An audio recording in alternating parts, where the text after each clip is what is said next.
Hi friends, welcome to Roshni's Vlogs. അപ്പോൾ ഇന്ന് നമ്മൾ എല്ലാവരുടെയും ഓൾ ടൈം ഫേവറേറ്റ് ആയ കപ്പ ബിരിയാണിയാണ് തയ്യാറാക്കാൻ വേണ്ടിയിട്ട് പോകുന്നത്. സാധാരണ കപ്പ ബിരിയാണി വെക്കുമ്പോഴത്തേക്കിനും എല്ലും കപ്പയാണ് വേവിച്ചെടുക്കാറ്. പക്ഷേ ഇതിനായിട്ട് ഞാൻ മീറ്റ് മാത്രമായിട്ടാണ് എടുത്തേക്കുന്നത്. 900 ഗ്രാമിൻ്റെ ഫ്രോസൺ മീറ്റാണ് വാങ്ങിച്ചേക്കുന്നത്. അതുപോലെ തന്നെ കപ്പയും മലബാറിൻ്റെ ഫ്രോസൺ കപ്പയാണ് എടുത്തേക്കുന്നത്. അപ്പം നന്നായിട്ട് വേകുന്ന കപ്പയാണ്. അപ്പോൾ ഇത് രണ്ടും വേവിച്ചെടുക്കാൻ വേണ്ടിയിട്ട് ഞാൻ കുക്കറാണ് യൂസ് ചെയ്യുന്നത്. അപ്പോൾ ഇത് നമുക്ക് എങ്ങനെയാണ് ചെയ്യുന്നതെന്ന് നോക്കാം.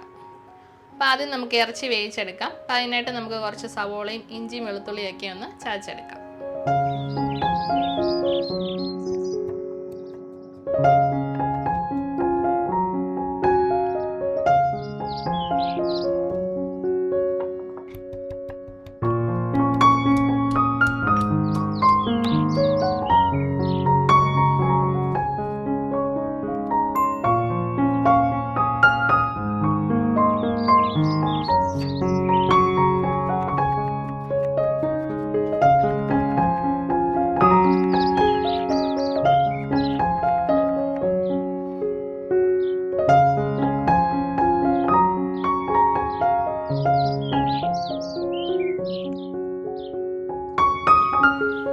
ഈ കപ്പ ബിരിയാണി വെക്കുമ്പോഴത്തേക്കിന് നമ്മൾ എടുക്കുന്ന മീറ്റ് സാധാരണ ഇറച്ചി കറി വെക്കുന്നതിനെക്കാട്ടിലും കുറച്ചുകൂടെ ഒരു വലുപ്പത്തിൽ കട്ട് ചെയ്തെടുക്കണം.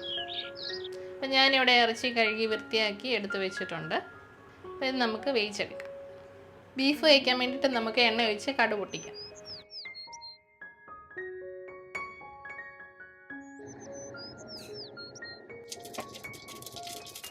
അപ്പോൾ കടു പൊട്ടി വരുമ്പോഴത്തേക്കിനും നമുക്ക് കുറച്ച് സ്പൈസസ് ഒക്കെ ചേർത്ത് കൊടുക്കണം. അപ്പോൾ അതിനായിട്ട് ഞാൻ ഒരു തക്കോലം എടുത്തിട്ടുണ്ട്, 2-3 ഏലക്ക, പിന്നെ 2-3 ഗ്രാമ്പു, പിന്നെ കുറച്ച് കറുവപ്പട്ട എടുത്തിട്ടുണ്ട്, പിന്നെ കുറച്ച് കുരുമുളകും വേണം.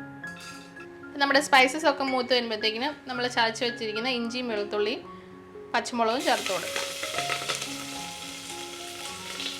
ഇനി ഇതിലേക്ക് നമ്മൾ അരിഞ്ഞു വെച്ചിരിക്കുന്ന സവോള ചേർത്ത് കൊടുക്കാം. ഇതെല്ലാം നന്നായിട്ടൊന്ന് വഴറ്റിയെടുക്കാം. സവോള പെട്ടെന്ന് വഴറ്റി കിട്ടാൻ വേണ്ടിയിട്ട് നമുക്ക് കുറച്ച് ഉപ്പ് ചേർക്കാം. നമ്മുടെ സവോള എല്ലാം വഴറ്റി വന്നിട്ടുണ്ട്. ഇനി നമുക്കിതിലേക്ക് പൊടികളെല്ലാം ചേർത്ത് കൊടുക്കാം. ഇതിലേക്ക് ഞാനൊരു 1/2 ടേബിൾ സ്പൂൺ മഞ്ഞൾപ്പൊടി എടുത്തിട്ടുണ്ട്, പിന്നെ ഒരു 1.5 ടേബിൾ സ്പൂൺ ഗരം മസാല, പിന്നെ ഒരു 2 table spoon Kashmiri chilli powder. ഇതെല്ലാം നന്നായിട്ടൊന്ന് മൂപ്പിച്ചെടുക്കാം. അപ്പോൾ പൊടികളെല്ലാം മൂത്ത് വരുമ്പോൾ നമുക്ക് ബീഫ് ചേർക്കാം. എല്ലാം നന്നായിട്ടൊന്ന് മിക്സ് ചെയ്ത് കൊടുക്കാം. ഇതിലേക്ക് നമുക്ക് 2 തണ്ട് കറിവേപ്പില ചേർത്ത് കൊടുക്കാം. നമുക്കിതൊന്ന് വേവിച്ചെടുക്കാം. അപ്പോൾ ബീഫ് അവിടെ നിന്ന് വേകട്ടെ, നമുക്കിനി കപ്പ വേവിച്ചെടുക്കാം. അപ്പോൾ അതിനായിട്ട് നമുക്ക് ഈ കപ്പ കുക്കറിലോട്ട് ഇട്ട് കൊടുക്കാം.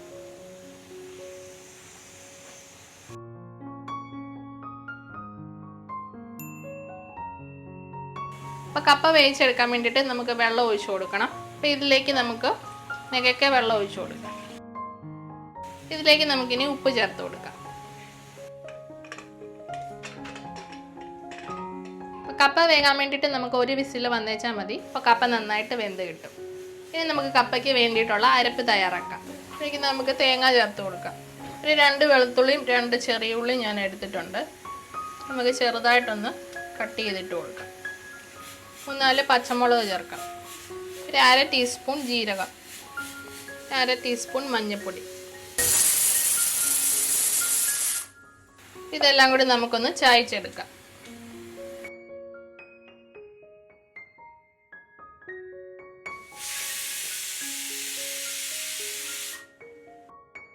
നമ്മുടെ ബീഫൊക്കെ വെന്ത് വന്നിട്ടുണ്ട്. അപ്പോൾ കപ്പയും നമുക്കൊന്ന് തുറന്നു നോക്കാം. അപ്പം നമ്മുടെ കപ്പ നന്നായിട്ട് വെന്ത് വന്നിട്ടുണ്ട്. ഇനി ഈ വെള്ളം നമുക്കൊന്ന് ഊറ്റിക്കളയാം. അപ്പം ഇതിൻ്റെ വെള്ളമെല്ലാം ഞാൻ ഊറ്റിക്കളഞ്ഞിട്ടുണ്ട്. ഇനി നമുക്കിതിലേക്ക് അരപ്പ് ചേർത്ത് കൊടുക്കാം. ഇതിലേക്ക് കുറച്ച് കറിവേപ്പിലൂടെ ഞാൻ ചേർക്കുന്നുണ്ട്. ഈ അരപ്പിൻ്റെ പച്ചമണം മാറാൻ വേണ്ടിയിട്ട് നമുക്ക് ചെറു തീയിലിട്ട് ഒരാവി വരുന്നിടം വരെ നമുക്കിതൊന്ന് മൂടി വെക്കാം. അരപ്പിൻ്റെ പച്ചമണം എല്ലാം മാറി നമുക്കിതൊന്ന് മിക്സ് ചെയ്തെടുക്കാം.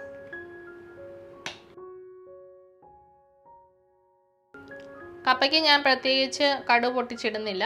നിങ്ങൾക്ക് ഇഷ്ടമാണെങ്കിൽ കടുക് പൊട്ടിച്ച് ചേർക്കാവുന്നതാണ്.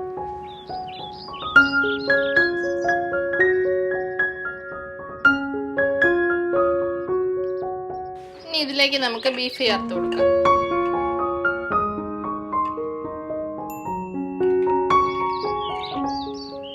ഇതെല്ലാം നന്നായിട്ടൊന്ന് കുഴച്ചെടുക്കാം.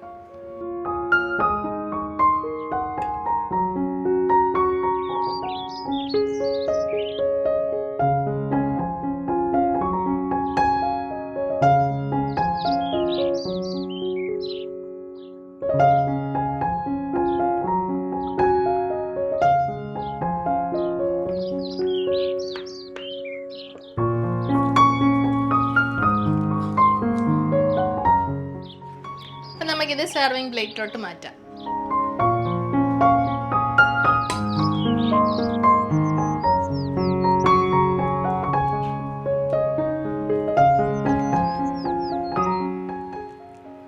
അപ്പോൾ വളരെ ടേസ്റ്റി ആയിട്ടുള്ള, വളരെ പെട്ടെന്ന് നമുക്ക് ഉണ്ടാക്കിയെടുക്കാൻ പറ്റുന്ന നമ്മുടെ കപ്പ ബിരിയാണി ഇവിടെ റെഡിയായി വന്നിട്ടുണ്ട്. നമ്മുടെ എല്ലാം നൊസ്റ്റാൾജിക് ആയിട്ടുള്ള ഒരു ഡിഷാണ്. അപ്പോൾ നിങ്ങളെല്ലാവരും ഇതൊന്ന് ട്രൈ ചെയ്ത് നോക്കുക. അപ്പോൾ എൻ്റെ വീഡിയോ ഇഷ്ടമായ ലൈക്ക് ചെയ്യുക, സബ്സ്ക്രൈബ് ചെയ്യുക. കൂടെയുള്ള ബെല്ലൈക്കനോട് എനേബിൾ ചെയ്താലും ഞാനിരുന്ന എല്ലാ വീഡിയോസും നിങ്ങൾക്ക് നോട്ടിഫിക്കേഷനായിട്ട് ലഭിക്കുന്നതായിരിക്കും. അപ്പോൾ മറ്റൊരു നല്ല വീഡിയോയുമായിട്ട് നമുക്ക് വീണ്ടും കാണാം. എല്ലാവർക്കും have a nice day. By.